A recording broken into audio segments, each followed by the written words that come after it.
Voilà, aujourd'hui donc le cours numéro 12, et le cours numéro 12 est intitulé « La boussole ». C'est un cours de navigation.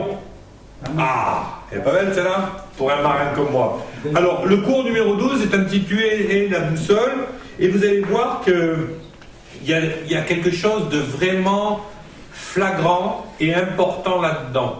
Et c'est quelque chose, vous verrez que c'est toujours pareil. Les gens sont attirés par l'amour. On ne peut pas attirer les gens avec autre chose. On peut toujours essayer de faire des trucs intellectuels et tout ça, mais tant qu'on est dans l'intellectuel, ça ne fonctionne pas. Ce qu'on a besoin, c'est de l'amour. Et il y a quelques années, on était en train de faire une campagne d'évangélisation, et puis le Saint-Esprit, c'était à l'île de la Réunion d'ailleurs, et le Saint-Esprit m'a vraiment parlé, il m'a dit, il y a une boussole dans le cœur des gens, et cette boussole, elle n'indique pas le nord, mais elle indique l'endroit où ils trouveront de l'amour. Et l'endroit où ils sont censés trouver de l'amour, c'est dans le corps de Christ. Et une des choses qui est flagrante, c'est que la ruse du diable pour éloigner les gens de l'Église, ce sera toujours de pointer du doigt un manque d'amour. Et c'est facile de pointer du doigt un manque d'amour. Pourquoi? Eh bien parce que mes amis, on a tous un manque chronique d'amour. Alors, pourquoi est-ce qu'on a un manque chronique d'amour? Bonjour Sandrine. Bonjour. Bonne année, bonne santé. Bonne année à vous tous, merci. Pourquoi est-ce qu'on a toujours un manque chronique d'amour dans l'Église? Parce que la plupart du temps, comme on l'a vu pendant le cours sur les fruits de l'esprit, on a voulu essayer de vivre l'amour comme quelque chose d'émotionnel, alors qu'en vérité, le seul amour qui est digne d'attirer les gens, c'est l'amour qui est le fruit de l'esprit. Amen. Donc, les gens ont dans leur cœur une boussole, et cette boussole, eh ben, elle n'indique pas le nord, elle indique l'amour. Et vous allez voir que plus il y a de l'amour au milieu d'un groupe, plus les gens sont attirés dans le groupe. Moins il y en a, ben, moins les gens sont attirés dans le groupe. Et c'est quelque chose de flagrant. Donc, la première des choses à travers ce cours, ça va être quoi? C'est qu'il va falloir qu'on commence à apprendre à s'aimer les uns les autres, non pas de l'amour du Seigneur, mais du fruit de l'esprit. Et moi, il y a une expression que je ne supporte pas, c'est cette fameuse expression « Moi, je t'aime de l'amour du Seigneur ». Vous vous souvenez le chant « Moi, je t'aime de l'amour du Seigneur ». Et moi, je ne supportais pas ce chant, parce que j'avais l'impression qu'à chaque fois qu'on me disait « Frère, je t'aime de l'amour du Seigneur », ça voulait dire « Je ne peux pas te blairer, mais de toute façon, puisqu'on est frères et sœurs en Christ, on est bien obligés ». Eh bien, si tu veux m'aimer de l'amour du Seigneur, garde ton amour. J'en veux pas. Et d'ailleurs, la Bible, elle nous a jamais dit « Aimez-vous les uns les autres de l'amour du Seigneur ». Elle nous a dit « Aimez-vous les uns les autres ». Ayez pour vous et pour les autres de l'amour. Pourquoi je dis « pour vous et pour les autres » ? Parce que c'est très intéressant de voir comment Jésus a présenté ça. Aime ton prochain comme toi-même. Autrement dit, on va voir à travers ce cours que c'est compliqué d'aimer son prochain si on n'est pas capable de s'aimer soi-même. Et à travers ça, on va voir un tas de choses qui sont les pièges dans lesquels le diable nous fait rentrer la plupart du temps et qui vont nous empêcher de véritablement dispenser de l'amour tout autour de nous. Amen. Jean, chapitre 6, verset 44, nous dit « Nul ne peut venir à moi si le Père qui m'a envoyé ne l'attire, et je le ressusciterai le dernier jour. » On peut légitimement comprendre, à travers ce verset, qu'un temps de réveil est un temps où l'amour de Dieu va attirer plus particulièrement les gens à Christ. Maintenant, je vous pose une question. Est-ce que vous croyez sincèrement qu'il y a des temps où Dieu, il aime moins les gens? Donc il n'y a aucune raison que ce ne soit pas le réveil en permanence. Donc d'où vient le fait qu'il y ait des temps de réveil et des temps où il n'y a pas de réveil? Il vient de notre capacité à refléter cet amour. Dieu va attirer au corps de Christ aujourd'hui, puisque aujourd'hui nous sommes Christ sur terre, vous êtes d'accord avec moi? C'est nous le corps de Christ. Dieu va attirer au corps de Christ les gens qui ne sont pas convertis, à condition que nous soyons remplis de cet amour, que nous puissions parfaitement manifester par nos actes, par nos attitudes, par nos cœurs, par notre action, l'amour de Dieu manifesté en Jésus-Christ à travers nos vies. Amen. Alors, c'est quelque chose d'assez intéressant. Qu'est-ce que Jésus a dit quand il est mort à la croix? Non, il n'a pas dit ça pique, en parlant des clous. Un jour, j'étais en train de faire un truc à l'église, et puis il y a un petit garçon qui me dit « Il a dit ça pique !» Il parlait des clous. Non, c'est pas ça qu'il a dit. Jésus a dit « Tout est accompli ». Autrement dit, il a dit « Tout ce que moi, j'avais à faire sur cette terre, tout ce qui était nécessaire pour que le salut vienne sur cette terre, tout a été accompli. » Aujourd'hui, Jésus, il est où? Il est assis à la droite du Père. Vous êtes d'accord avec moi? On est biblique? Ok? Il est assis à la droite du Père. Et qu'est-ce qui se passe? C'est que... Il est où le Nord? Ah, Hervé, attention, 4 heures de colle. Le Nord, il est où? Alors, Jésus, il est aujourd'hui assis à la droite du Père, et sa part du travail de manifester l'amour de Dieu, eh bien, il l'a accompli. Comment est-ce qu'il a accompli cette part du travail? Il l'a accompli en fournissant tous les miracles qu'il a accomplis sur cette terre. Il a accompli des délivrances, il a accompli des guérisons, il a donné à ceux qui avaient besoin de manger, il a guéri les lépreux, il a rendu purs ceux qui étaient impurs.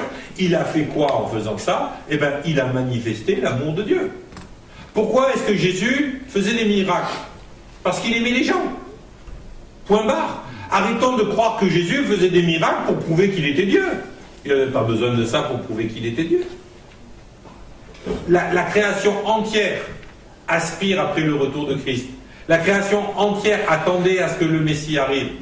Et Jésus, vous verrez que régulièrement, il va opérer un miracle, et puis après, il prêche même pas, il explique même pas. Il dit même aux gens, taisez-vous, ne dites rien sur le miracle. Pourquoi il fait ça? Parce que la motivation de Jésus, lorsqu'il a fait les miracles au départ, c'est de venir au secours de quelqu'un qui souffre. Autrement dit, sa motivation, c'est quoi? C'est l'amour. Jésus a tout accompli dans sa part du travail pour manifester l'amour de Dieu sur terre. Et aujourd'hui, eh bien, il nous dit, à nous qui sommes le corps de Christ, et là je parle du corps de Christ, je vous parle de tous les chrétiens, il nous dit aujourd'hui, c'est à vous de prendre la relève et d'assurer la relève pour démontrer l'amour de Dieu sur terre aujourd'hui. Donc aujourd'hui, à Toulon, dans le quartier de Saint-Jean, Dieu, il attend après vous, après moi, pour manifester l'amour du Père. Amen. C'est pas à lui de le faire, c'est à nous de le faire en tant que corps de Christ. Jean chapitre 13, versets 34 et 35. Je vous donne un commandement nouveau, aimez-vous les uns les autres comme je vous ai aimé, vous aussi aimez-vous les uns les autres. À ceci, tous connaîtront que vous êtes mes disciples, si vous avez de l'amour les uns pour les autres. Autrement dit, quand on commence à s'aimer les uns les autres en tant que membres du corps de Christ, en tant que frères et sœurs, quand on témoigne d'amour, d'un véritable amour à l'égard des autres, dans le corps de Christ, qu'est-ce qui se passe? Ben, les gens de l'extérieur, dont l'aiguille de la boussole du cœur indique l'amour, ils vont se dire, là, il se passe quelque chose. Et je voudrais vous donner un petit témoignage. Il y a vous savez, on fait des soirées slam ici, une fois par mois, et il y a des soirées slam, il y a des gens qui m'ont dit, ça fait 4, 5, 6 fois qu'ils vont dans des soirées slam un petit peu partout, à Marseille, à Aix, à différents endroits, et ils me disent, le seul endroit où on ose donner nos textes, c'est ici. Je dis, ah bon, et pourquoi? Et ils m'ont répondu, ben c'est parce que ici, On sait qu'on est apprécié, on sait que personne ne va se moquer de nous, on sait que les gens vont être pleins de respect, pleins d'affection, pleins de gentillesse à notre égard. Et pourquoi est-ce qu'ils savent ça? Pourquoi est-ce qu'ils savent ça? C'est pas marqué « Ripple Café, ici on vous aime ». Ils le savent parce qu'ils ont senti en rentrant dans ce lieu qu'il y a de l'amour. Vous comprenez ce que je veux dire par là? Au-delà de ce que l'on va pouvoir dire et prêcher, si on démontre de l'amour, les gens se convertissent. Trop de gens ont l'impression que faire de l'évangélisation, c'est proclamer le message de l'évangile. Mais le problème, c'est que on a tellement mal proclamé le message de l'évangile, ou on l'a tellement proclamé sans amour, que les gens ne se sont pas convertis et qu'aujourd'hui, l'évangile a été amené en décrépitude. Les gens ne veulent plus entendre parler d'évangile. Parce que la différence entre le discours de l'évangile et l'amour qu'on a été capable de manifester a été tellement énorme que les gens n'en veulent plus. Il faut dire qu'on a quand même quelques beaux siècles d'histoire sanglante dans le christianisme. Entre les croisades, entre l'Église qui a participé à mettre en esclavage les Africains ou les Indiens d'Amérique du Sud, entre l'Inquisition, entre toutes ces choses-là, je peux vous garantir qu'on a quelques années bien sanglantes. Et puis, ne disons pas, ouais, ça c'est l'Église catholique, parce que les protestants, ils n'ont pas fait mieux. Luther, il a fait ses petits pogroms, et puis il a tué les anabaptistes, et puis il a brûlé certains sur les places publiques, et puis il a assassiné des juifs, parce qu'il était antisémite. Et ça, c'était Luther, hein, c'est pas d'Hitler que je parle, c'est de Luther, le père de la Réforme.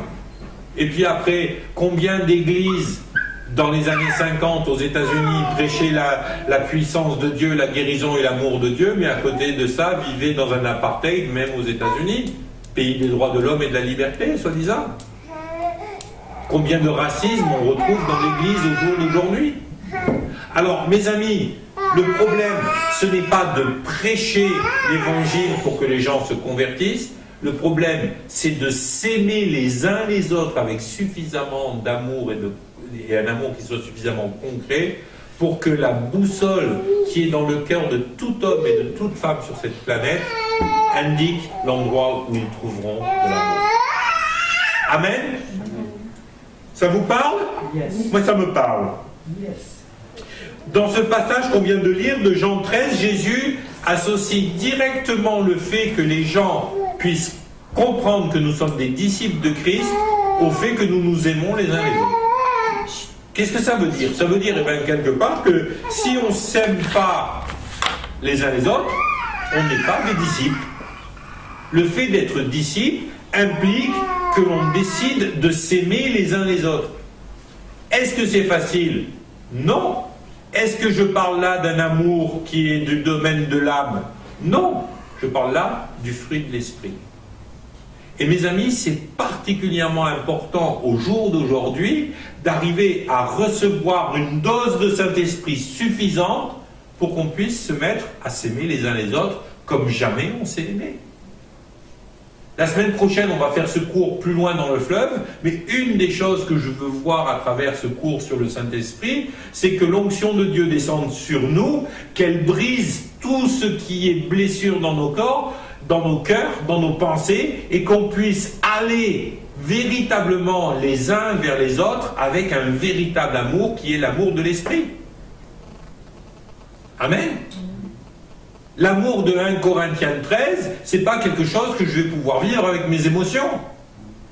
Parce que moi, je vais vous dire, mes émotions, il y a des fois, elles n'ont qu'une envie, c'est de donner un coup de poing. Je sais pas vous, hein, mais... croyez quoi? Parce que vous êtes pasteur, c'est trop facile, vous aimez tout le monde. Ouais, moi, j'aime tout le monde. Ben, il y en a, je les aime, et j'ai envie de leur mettre des baffes. Je les aime potentiellement. Puis il y en a, je les aime pas, même potentiellement. Alors je demande, Seigneur, pardonne-moi et aide-moi à les aimer. Et puis il y a des moments donnés où il y a des gens que je ne suis pas censé aimer humainement parlant parce que c'est vraiment pas ma tasse de thé. Et tout d'un coup, j'ai plein d'amour pour eux.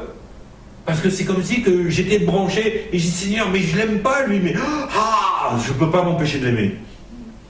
Ben c'est Dieu qui vient au secours de ma petite foi. Mais notre recherche, elle est là. Seigneur, je ne suis pas capable d'aimer comme 1 Corinthiens 13 nous le dit. Mais je sais qu'avec toi, je peux. Et je sais que Christ en moi peut aimer les gens, même si moi je ne les aime pas. Et je sais que Christ en moi peut me faire avoir tellement d'amour pour mes frères et sœurs dans l'église que les gens du dehors, ils aient soif de cet amour et qu'ils viennent nous voir pour dire « moi aussi, je veux de cet amour ». Amen. Il y a quelque chose d'assez intéressant au sujet de l'amour. Cette chose intéressante, c'est ce que l'on peut lire dans Actes chapitre 14, versets 11 à 13. Il est dit, à la vue de ce que Paul avait fait, la foule éleva la voix en langue lycanonienne, et ils déclarèrent, les dieux sous forme humaine sont descendus vers nous. Ils appelaient Barnabas Jupiter et Paul Mercure, parce que c'est lui qui portait la parole. Le prêtre de Jupiter, dont le temple était à l'entrée de la ville, amena des taureaux et des bandelettes vers les portes, et il voulait, de même que toute la foule, offrir un sacrifice à Paul et à Barnabas. Vous voyez, on peut prêcher, on peut faire des signes, on peut faire des prodiges, on peut faire des tas de choses, et ça ne va pas convaincre les gens qui sont au dehors. C'est assez intéressant. La Bible nous dit que Paul, il avait fait des miracles. Paul et Barnabas avaient fait des miracles. Et à la vue de ces miracles, à la vue de ce que Paul et Barnabas ont fait, eh bien, ils étaient prêts à offrir des sacrifices, des taureaux à Paul et à Barnabas en pensant que c'était des dieux qui étaient venus sur terre. Parfois, les gens ils disent « Ah oui, mais s'il y avait une démonstration de puissance, alors vraiment les gens verraient que c'est Dieu, que... » Eh bien non, regardez là, il y a démonstration de puissance, et c'est bien la puissance de Dieu, puisque c'est Paul et Barnabas qui ont fait ces miracles, et les gens, ils n'ont pas compris. Pourquoi? Parce que les gens ne comprennent pas la puissance, mais par contre, ils sont capables de recevoir l'amour. Regardez ce que disait Jésus pendant les évangiles, évangile de Matthieu, chapitre 7, versets 22 et 23. Plusieurs me diront en ce jour-là, Seigneur, n'avons-nous pas prophétisé pour ton nom? N'avons-nous pas chassé des démons par ton nom? N'avons-nous pas fait beaucoup de miracles par ton nom? Alors je leur dirai ouvertement, dit Jésus, je ne vous ai jamais connu. Retirez-vous de moi, vous qui commettez l'iniquité. Vous voyez, beaucoup de gens sont à la recherche de la puissance de Dieu et du miracle de Dieu parce qu'ils veulent quelque part que Dieu atteste que ce sont de bons serviteurs de Dieu. Et Dieu il leur dira, je ne vous connais pas. Beaucoup de gens ont soif du miracle de Dieu parce qu'ils ne supportent plus de voir les gens dans la souffrance. Eh bien, ceux-là, ils sont plus qualifiés pour le miracle de Dieu que d'autres.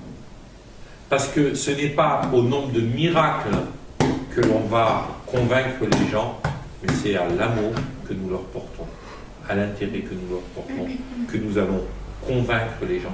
Est-ce que ça signifie qu'il ne faut pas de puissance? Non, il faut de la puissance. Mais il faut être sûr qu'au moment où on veut manifester la puissance de Dieu, notre vraie motivation, c'est l'amour et la compassion pour la souffrance des gens.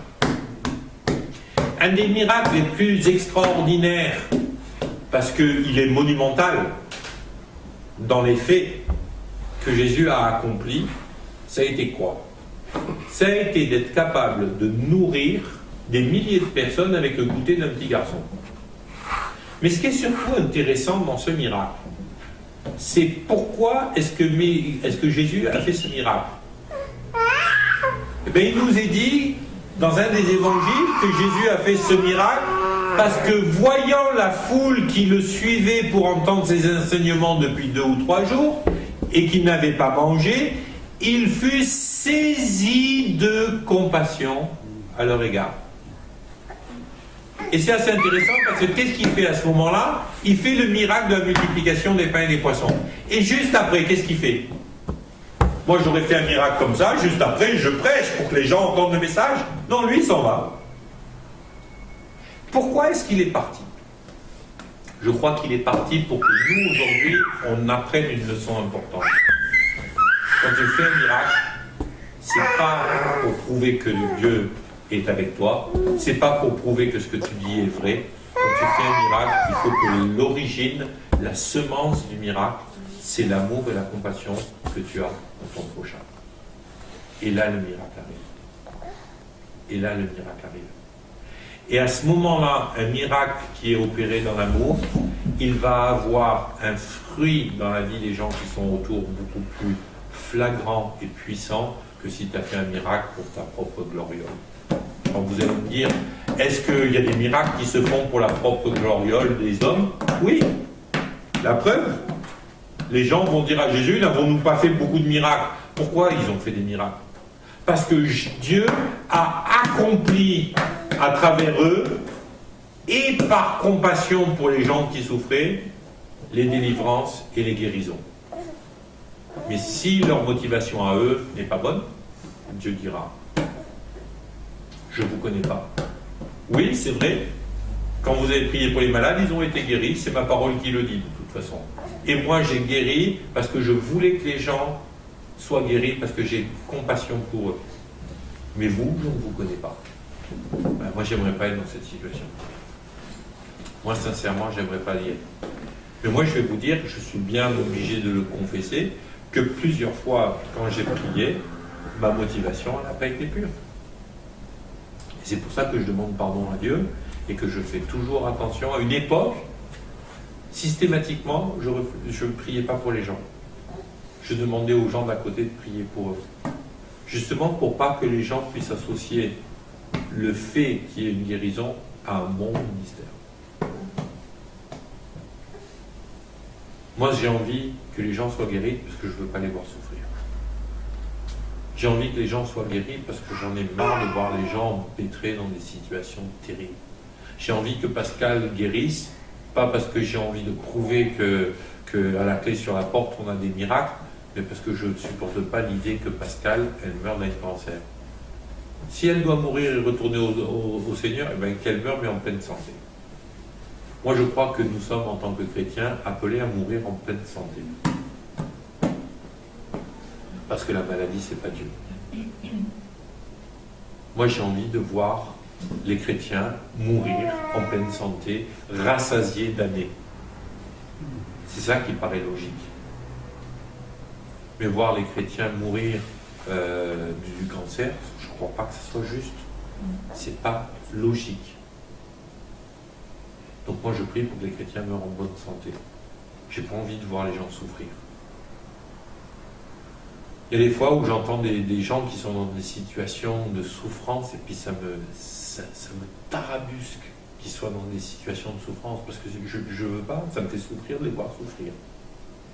Ça me fait souffrir de les voir souffrir. Et parfois même des gens que je connais pas, mais tout d'un coup, je me sens saisi par l'Esprit de Dieu, saisi de compassion.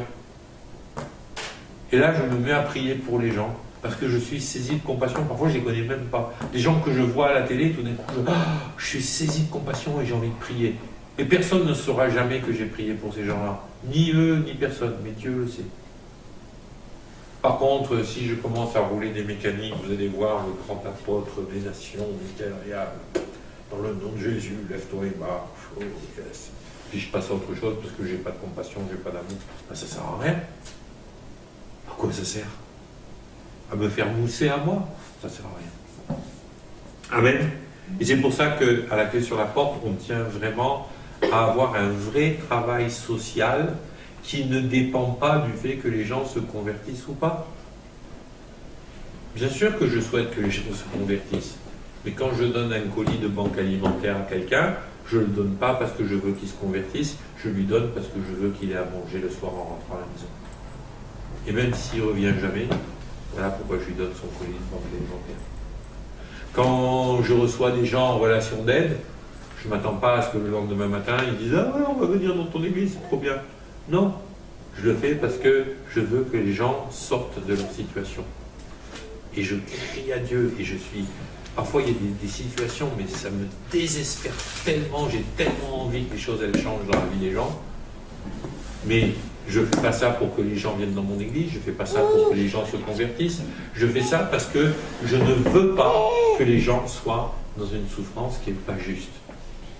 Et je crois qu'une des choses qui va démontrer que nous sommes des disciples de Christ, c'est quand on va commencer à aimer de façon naturelle. Amen. Autre chose intéressante au sujet de l'amour, c'est ce que Romains, chapitre 13, verset 8 déclare. Ne devez rien à personne. Annabelle, je ne te dois rien. Je n'ai pas de dette à ton égard. Si ce n'est de t'aimer. Et Paul déclare aux Romains, c'est un truc extraordinaire. Ne devez rien à personne si ce n'est de vous aimer, de les aimer, si ce n'est de vous aimer les uns les autres. Car celui qui aime accomplit la loi. Moi, je trouve que dans ce verset, il y a quelque chose d'assez intéressant. Parce que vous remarquerez que souvent, dans le monde chrétien, on a l'impression que les autres nous doivent quelque chose. Et c'est pour ça que souvent, on est entre guillemets déçu par les chrétiens. Je vais vous dire un truc. Pendant des années, je l'ai dit, je l'ai répété, je l'ai constaté, je l'ai vécu, je l'ai expérimenté de toutes sortes possibles.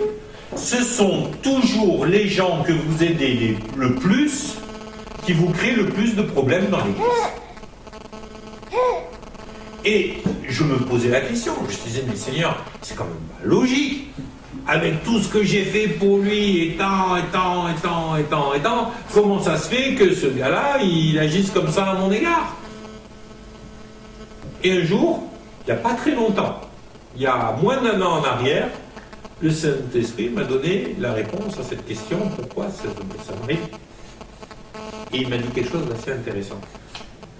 Il m'a dit, c'est pas que les gens que tu aides plus sont plus méchants, plus pénibles ou moins reconnaissants que les autres. C'est que quand tu as aidé les gens, tu attends beaucoup plus de leur part. Et du coup, tu vis beaucoup plus mal le fait qu'ils agissent avec toi comme avec n'importe qui. Autrement dit, t'aides quelqu'un, t'es là, et puis même si tu l'as fait par amour, même si tu l'as fait pour rendre service, ben, tu t'attends quelque part à un retour d'ascenseur, même s'il n'est pas évident, mais au moins de l'affection, du respect. Et dès que la personne fait un truc qui te déplaît, ça prend des proportions dans ton âme énormes, parce que tu dis comment elle peut m'avoir fait ça alors que j'ai fait tout ça pour elle. Mais si tu te donnes la peine d'analyser un tant soit peu ce que cette personne t'a fait, et que tu te poses la question, si un étranger me fait la même chose, est-ce que ça me ferait réagir comme ça? Mais tu t'apercevras qu'en fin de compte, c'est très très relatif. Hein. Mais ce qu'il y a, c'est que tu avais beaucoup d'attentes à l'égard de cette personne, parce que tu avais beaucoup fait. Et comme tu avais beaucoup fait et que tu avais beaucoup d'attentes, ta déception est bien plus grande que si c'était Monsieur Tout-le-Monde qui t'avait fait la même chose. Ce problème-là, mes amis, se règle très facilement si au moment où vous faites quelque chose pour quelqu'un, vous le faites véritablement par amour et sans rien attendre en retour. Alors, je vais vous dire, ça fait 28 ans ou 29 ans que je suis chrétien. Alors, ça fera 29 ans dans 2 mois que je me suis converti, fin mars. 29 ans de conversion. Et bien, je peux vous garantir qu'en 29 ans, le nombre de personnes que j'ai aidées, parce que ça a toujours été mon cœur d'aider les gens, il y a un paquet. Et le nombre de personnes qui m'ont déçu, c'est autant le paquet. Mais une chose est sûre, c'est qu'il y a 1 an en arrière, quand Dieu a commencé à me parler par rapport à ça, il m'a dit, Michael, n'attends rien en retour, c'est moi qui vais te rétribuer. Et bien vous savez quoi? Ça libère. Et aujourd'hui, ben, je suis capable de faire des entretiens, et puis les gens, ils partent. Et ben, ils partent. C'est pas que ça me laisse indifférent.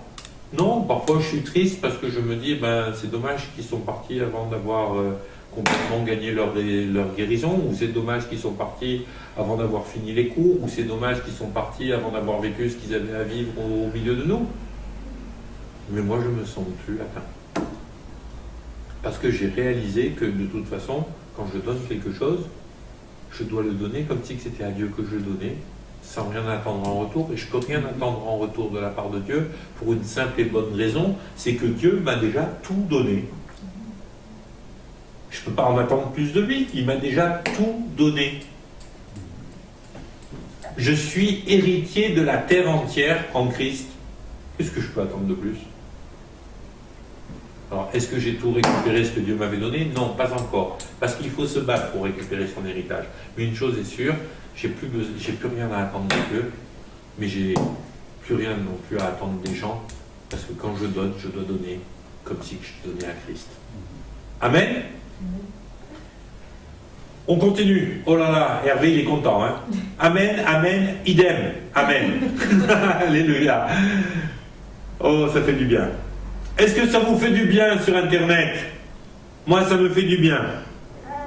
Donc, nous devons cet amour à notre prochain. Matthieu, chapitre 5, verset 44. Mais moi, je vous le dis, il va plus loin que ça. Hein. Aimez vos ennemis. Ah! Comment ça, Seigneur? Bénissez ceux qui vous maudissent. Ah, il est devenu fou. Faites du bien à ceux qui vous haïssent. Ah, je peux pas. Qui c'est qui peut, sincèrement? Vous y arrivez? Ouais, c'est comme si je vous dis, voilà, je te tire une grande claque dans la gueule, et puis tu m'aimes toujours. Oh ouais, je t'aime. Et puis à la deuxième, tu m'aimes encore. Et à la troisième. À partir de quand tu vas réagir et que tu vas m'en mettre une à ton tour? Mes amis, le fait est, c'est que la plupart du temps, on essaye d'aimer avec nos propres forces. Mais nos propres forces, elles sont incapables d'aimer. Moi, tu me mets un pain dans la tête, tu risques de te retrouver avec un pain dans la tienne. Tu veux essayer, Philippe? Non, Philippe, il ne veut pas essayer. Je crois qu'il a compris que je risque de lui en mettre une s'il fait, quoi. Attendez, on est tous pareils, on a tous cette même nature charnelle. Mais pourtant, il y a des fois où ça arrive. Moi, un jour, il y a quelqu'un qui m'a fait crasse après crasse après crasse après crasse. Et vous savez ce que j'ai fait? Je lui ai offert ma bagnole. Un break Opel Omega turbo diesel avec un moteur refait entièrement. Non, c'était pas un turbo diesel, c'était un turbo essence. Avec un moteur refait entièrement. Et c'est comme si que Dieu m'avait dit, mais c'est bien beau, tu dis que tu lui as pardonné et que tu l'aimes. Ben, prouve-le. Ben oui, Seigneur, je l'aime, je lui ai pardonné, tout ça. Et une semaine après, je me retrouve avec l'épouse de ce gars, et puis elle était déprimée et tout. Et je dis, mais qu'est-ce qui t'arrive? Puis elle me dit, ouais, notre voiture a cassé, le moteur machin cassé, ça coûte trop cher de la réparer, on ne peut pas la réparer. Et puis tu te rends compte, j'ai un bébé, on a 3 enfants, et qu'est-ce que je vais faire? Et je peux pas, machin, et tout ça, qu'est-ce que je peux faire? Et moi je l'ai regardé, et c'est sorti tout seul, je me suis entendu lui dire, eh ben écoute, je vais te filer la mienne. Elle m'a regardé, et je lui ai filé la mienne. Et ma femme, elle m'a engueulé. Je me suis dit, mais ça va pas? Mais ça va pas? On n'a pas un rond et toi tu files la voiture? Et on s'est mis à rouler dans un vieux break Nevada pourri. On ne pouvait pas ouvrir les vitres, on ne pouvait plus... une épave presque c'était. Et quand je montais dans le break Nevada, je pensais à mon break Omega, super confortable et tout, allemande, confort allemand, hein. Et ben j'étais là, je me disais, mais c'est pas possible, pourquoi j'ai fait ça? Ben, j'ai fait ça parce que quand l'amour de Dieu vous envahit, même pour vos ennemis, vous le faites. Alors vous allez vous dire, oh là là, le gars il a dû être vachement touché et tout ça. Hein. Et bien quelques semaines après, il est allé déclarer, après avoir reçu ma voiture, il était allé déclarer aux gens que je lui devais tellement d'argent qu'il avait gentiment accepté que je lui donne ma voiture en échange de toutes les dettes, mais que ça ne couvrait pas toutes les dettes que j'avais à son égard. Oh, ça fait vachement plaisir. Vous savez quoi? C'est pas mon problème. C'est pas mon problème, c'est le sien. C'est pas mon problème, c'est le sien. Et moi, ce que je sais, c'est que, en fin de compte, Dieu m'a libéré à ce moment-là de toute amertume, de toute rancœur, et je me suis mis à avoir de la compassion pour lui. Aujourd'hui, c'est une personne, je ne la fréquente pas, je ne veux pas la fréquenter, elle n'est plus dans la religion de toute façon, je n'ai pas lui courir après. C'est un gars qui prêche le mariage homosexuel, alors qu'il était pasteur, hein, qui prêche des trucs complètement aberrants. Et si des gens me disent ah ouais, on va aller dans l'église un tel, je les mets en garde, hein, parce que je pense que c'est quelqu'un de dangereux. Et je peux vous garantir, je n'ai pas d'amertume, j'ai pas de haine, j'ai pas de rancœur. Il me fait de la peine. Il me fait de la peine. Et sa femme et ses enfants me font encore plus de peine, parce que je me dis vivre avec ce boucan en permanence, c'est terrible. Alors vous voyez, ces choses-là, ce n'est pas des choses qu'on fait avec nos propres forces, c'est des choses que l'on va être en mesure de faire qu'à partir du moment où le Saint-Esprit va pouvoir les accomplir en nous. Et pour que le Saint-Esprit accomplisse cet amour-là, il faut qu'on réalise que cet amour-là, c'est un fruit de l'esprit. C'est pas un fruit de l'âme. C'est vraiment un fruit de l'esprit. Et si je veux porter du fruit de l'esprit, ben, il n'y a pas 50 solutions. Il faut quoi? Eh ben, il faut que Jean 15,5 se mette en place dans ma vie au quotidien. Je suis le cep, vous êtes les sarments, celui qui demeure en moi et en qui je demeure porte beaucoup de fruits, car sans moi, vous ne pouvez rien faire. Autrement dit, sans Christ en vous, vous ne pouvez pas aimer. Sans Christ en vous, vous êtes incapable de porter ce fruit. Ne cherchez pas à porter ce fruit avec votre propre force, parce que vous n'en êtes pas capable. Jésus le dit, Jean 15, verset 5, vous ne pouvez pas le faire sans moi. Amen. Alors maintenant, on va regarder un petit peu nos priorités dans l'amour. Et là, vous allez voir que souvent, on se trompe dans les priorités que l'on a au niveau de l'amour. La première personne qui nous a aimés de façon inconditionnelle, c'est qui? Dieu. Vous êtes d'accord? Dieu, il vous a aimé dans le sein de votre mère. Il vous a tissé dans le sein de votre mère. Il vous a connu avant la fondation du monde. Depuis toujours, il vous aime. Avant la fondation du monde, il a déjà donné son Fils unique afin que vous ne périssiez pas. Il a donné dans l'éternité. Dieu a pour chacun d'entre nous un amour inconditionnel. C'est-à-dire que vous pouvez faire ce que vous voulez, Dieu il vous aime. Il ne cesse jamais de vous aimer. Dieu, alors je ne veux pas vous choquer, mais je vous le dis tel quel parce que c'est une vérité, Dieu a un amour inconditionnel dans toute l'éternité pour des gens comme Néron, pour des gens comme Hitler, pour des gens comme Pinochet. Et quand Dieu il a tissé Hitler dans le sein de sa maman, il n'a pas tissé pour qu'il devienne un tyran, un dictateur qui tue 6 millions de juifs. Il a tissé pour qu'il ait une destinée en Christ. Et l'amour que Dieu avait pour des gens comme Hitler, comme Pinochet ou comme Néron, eh ben, c'est un amour inconditionnel. Ok? Ça ne veut pas dire que ces gens-là n'iront pas en enfer. Ça veut juste dire que l'amour que Dieu a pour chacun d'entre nous, même le pire d'entre nous, eh ben, c'est un amour inconditionnel. La Bible nous dit que rien ne peut nous retirer de l'amour de Dieu. Ni le mensonge, ni le péché, ni les anges, ni les démons, ni Satan, rien ne peut me séparer de l'amour de Dieu. Dieu a pour nous un amour inconditionnel. Et ce qu'il y a, Corinne, j'arrive pas à tout lire. Oui, bise à mon chouchou et mine. Non. Attends.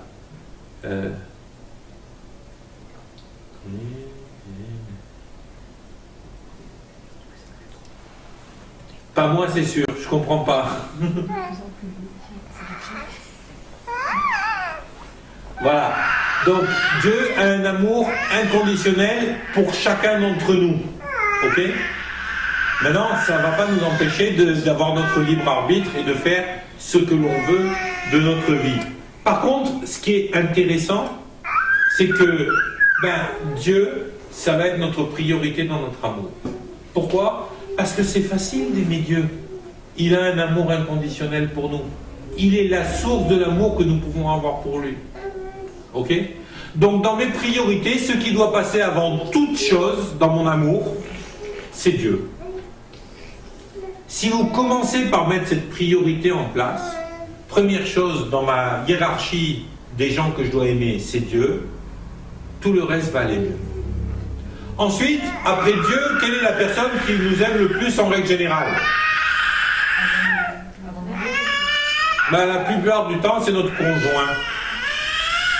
Vous savez pourquoi ? Parce que notre conjoint, on est amoureux, on s'est choisi. Et puis, je vais vous dire, si on se marie en Christ, notre conjoint, il doit avoir la deuxième place. Et là, on va commencer à toucher des points qui sont un peu sensibles. Parce qu'il y a des tas de familles où le problème, c'est que les enfants ont pris la place du conjoint.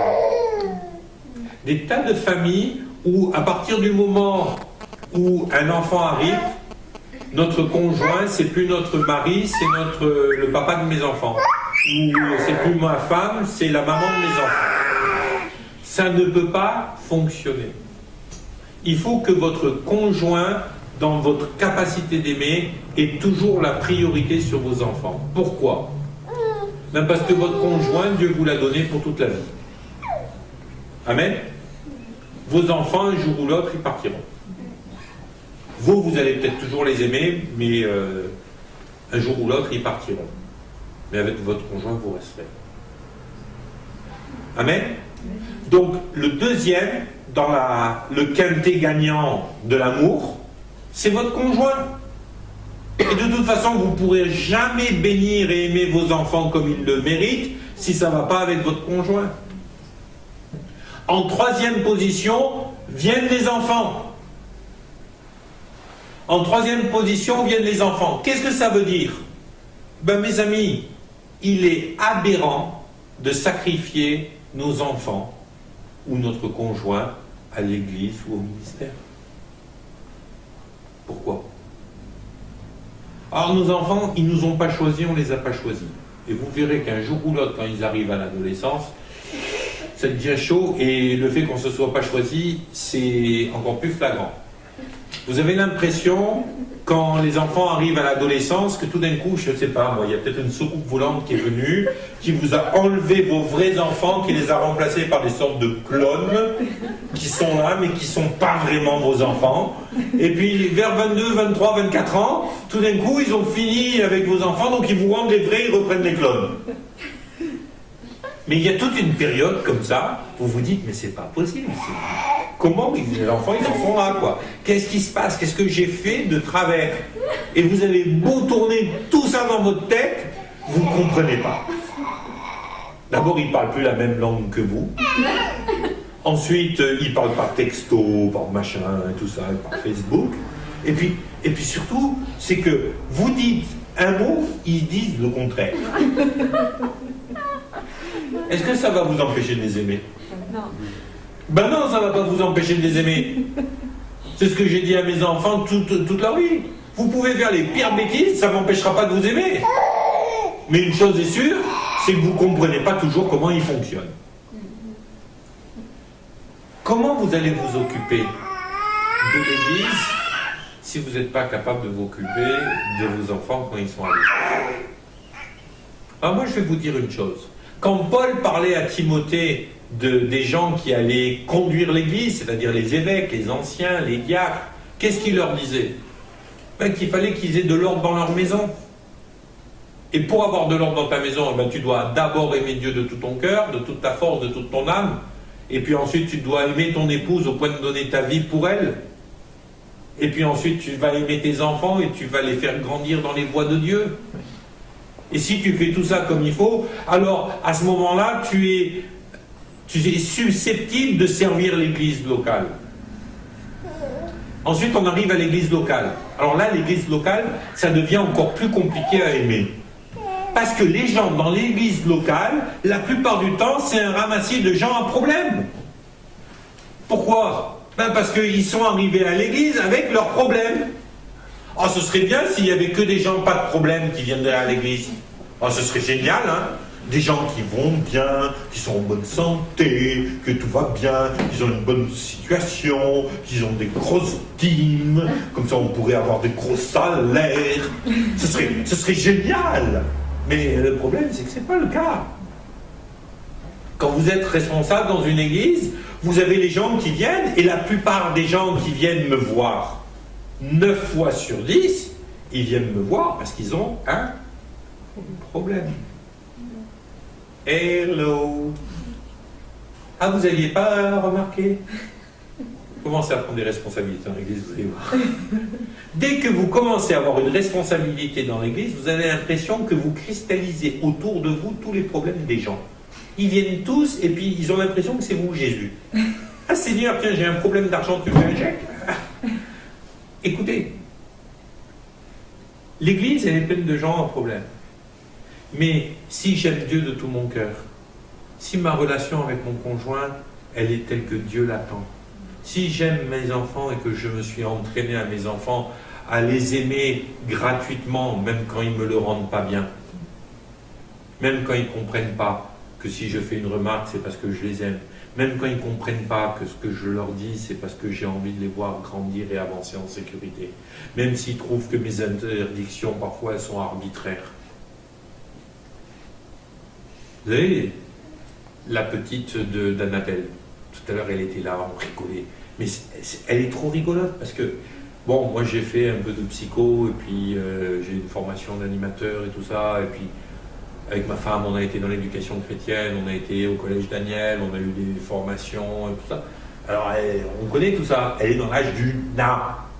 On lui dit n'importe quoi, c'est non. Pourquoi? Parce que tout d'un coup elle a réalisé qu'elle pouvait dire non.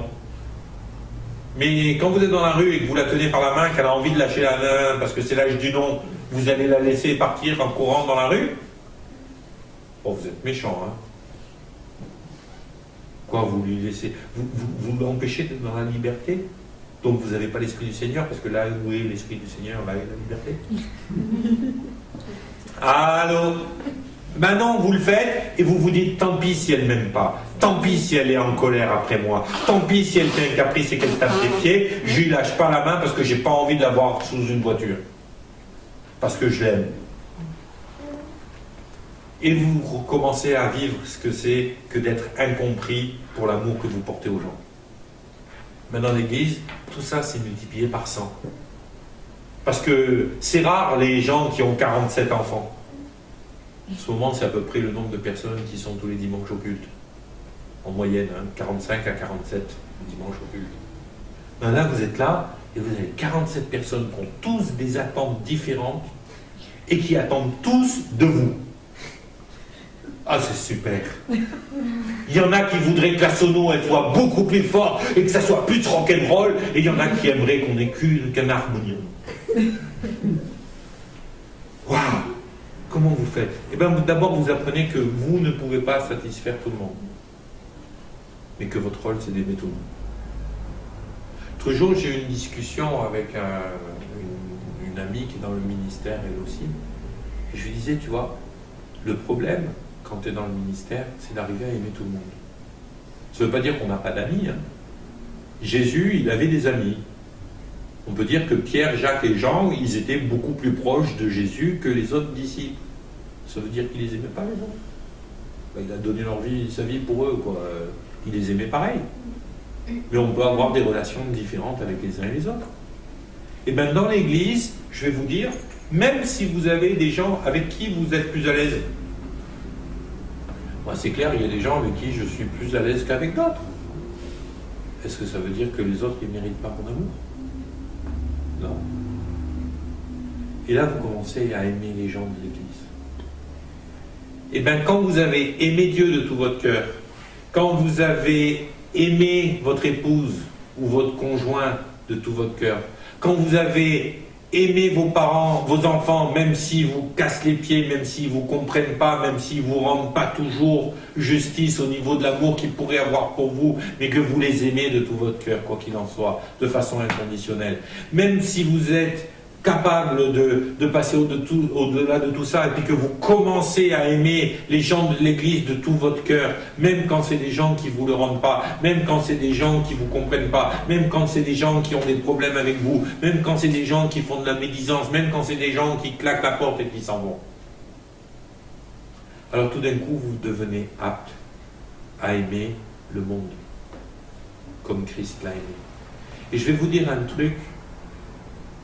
Si nous sommes aujourd'hui Christ sur terre, si nous sommes aujourd'hui remplis de l'Esprit de Dieu, alors à notre tour, nous devons être capables de dire « J'ai tant aimé le monde que j'ai donné ma vie pour ce monde ». Ça ne veut pas dire de tout accepter, ça ne veut pas dire de faire n'importe quoi, ça ne veut pas dire d'être une serpillière sur laquelle les gens vont pouvoir venir s'essuyer les pieds. Moi je peux vous dire que si vous commencez à me chauffer de trop les oreilles, si vous commencez à être irrespectueux, je vais vous souffler dans les bronches. Et vous allez me dire « Oh là là, c'est une belle façon de parler pour un pasteur, hein ?» Ben tant pis.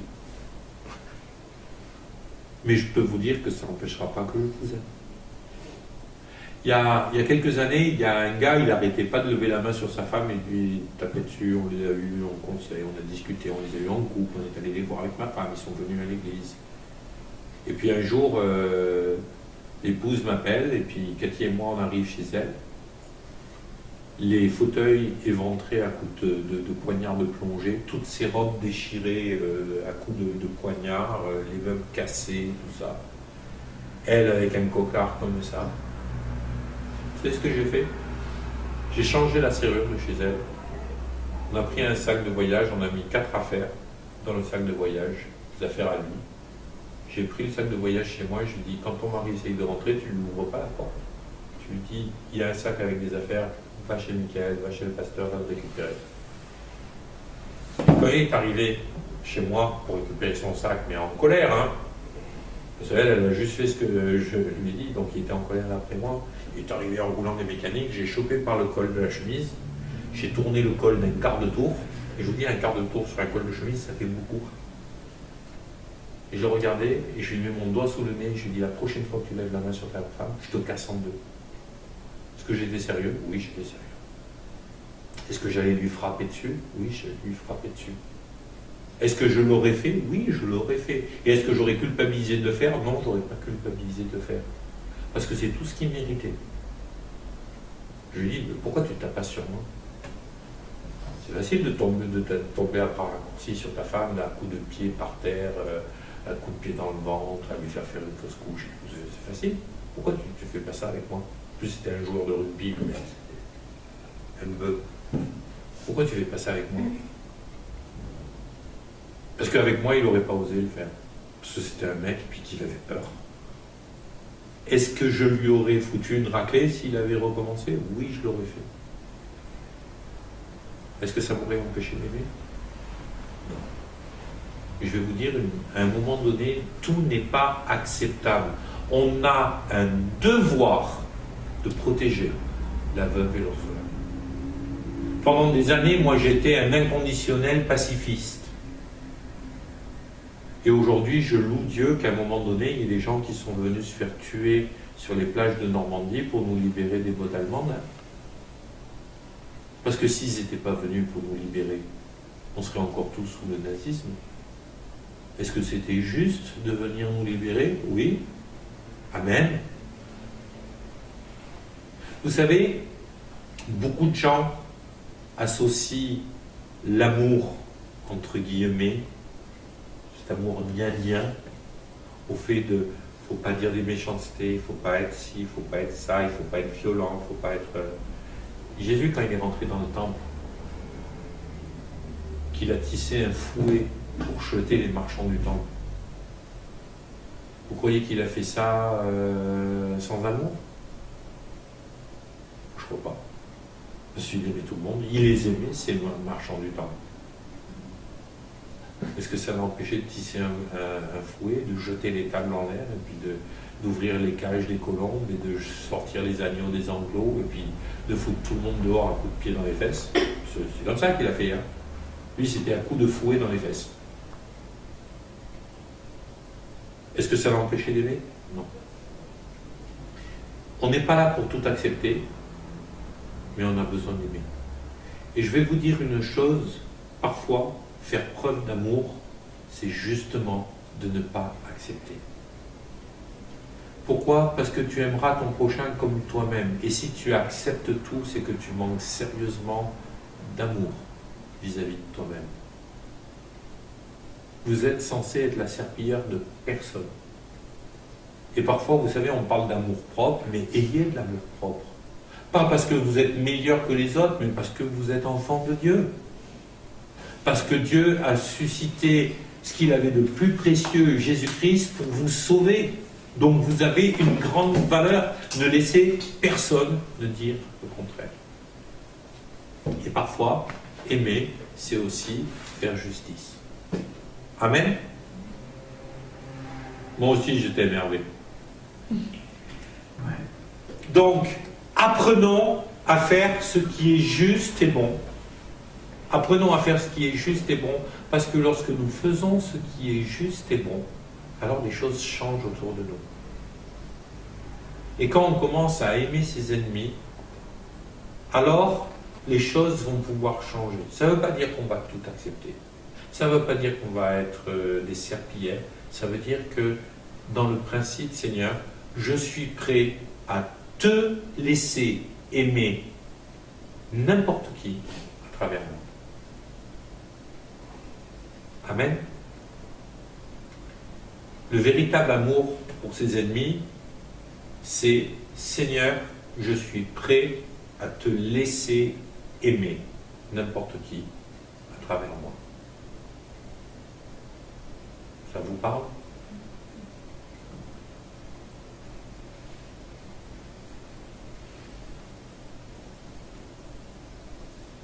Vous savez, dans le livre des Actes, au tout début de l'histoire du livre des Actes, donc c'est les tout débuts de l'histoire de l'Église, il y a l'histoire d'Étienne. Étienne, c'était un jeune homme, peut-être un adolescent ou un tout jeune adulte. Il avait la vie devant lui.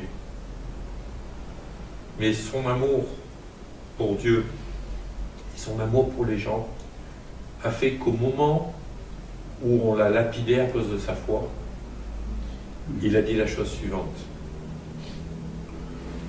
Puis s'étant mis à genoux, Étienne s'écria d'une voix forte, « Seigneur, ne leur impute pas ce péché. » Et après ces paroles, il s'endormit. C'est la plus belle preuve d'amour que l'on puisse imaginer. Pardonnez à ceux qui sont en train de nous meurtrir. N'essayez pas de faire ça avec vos sentiments et avec vos émotions, c'est impossible. Mais si vous laissez Christ aimer à travers vous, vous verrez que vous êtes capable de vivre ça et ce sera sans hypocrisie. Amen. Que le Seigneur vous bénisse. Dans ce cours, il n'y a pas de questions, il n'y a pas de texte à lire, il n'y a pas de devoir. La seule chose que je vous demande de faire pendant ce cours, c'est de simplement vous laisser imprégner de l'amour de Dieu. Et pendant toute la semaine, cherchez la face de Dieu et demandez-lui, Seigneur, donne-moi plus d'amour. Que je porte ce fruit de l'Esprit. Que ma relation avec le Saint-Esprit, elle devienne de plus en plus forte afin de porter ce fruit de l'Esprit encore plus. Je vous rappelle le cours sur les fruits de l'Esprit. Le premier, c'est l'amour. Amen. Que le Seigneur vous bénisse. Est-ce qu'il y a des questions? Mika, j'ai besoin d'un hébergement pour jeudi soir car Isa ne pourra pas. Oui, je sais, bon, ça peut changer. Il est possible que ça change. Donc, vérifie auprès d'elle, passe-lui un petit coup de fil et vérifie auprès d'elle si c'est toujours d'actualité, mais il se peut qu'elle soit disponible de nouveau pour t'héberger. Oui, Corinne, j'attends ton email avec impatience et puis on se voit. Donc, alors attends, je finis avec Corinne, Amy. Donc, Corinne, tu